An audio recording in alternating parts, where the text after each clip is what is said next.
Cala a boca.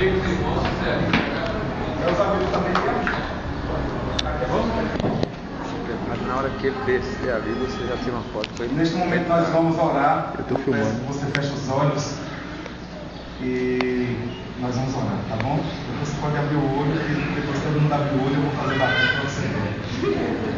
Oremos.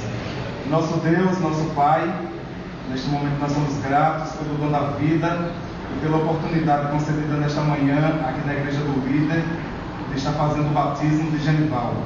Ele que estudou a Tua Palavra e diante dos seus familiares, diante dos seus amigos e diante da igreja, diante de Ti, ele está entregando a vida a Ti. E eu, como ministro do Evangelho, atendendo assim a ordem do Mestre, eu batizo em nome do Pai, do Filho e do Espírito Santo. Amém.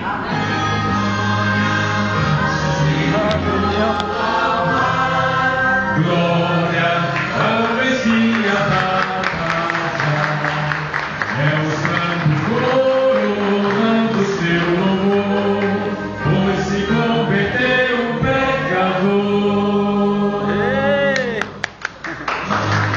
Os hinos cantam lá no céu, se converteu um pecador.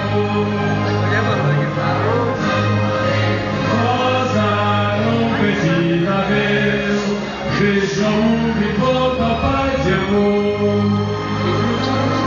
Glória, anjos mil entoam lá.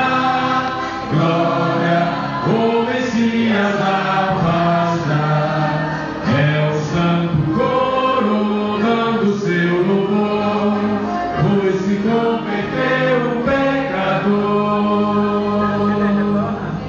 Amém, irmãos? Amém. Ele vai se trocar rapidinho e depois vai voltar aqui para receber a Bíblia e o certificado dele. Só que antes de sair daqui dentro do tanque, eu quero fazer uma oração por você que ainda não é batizado.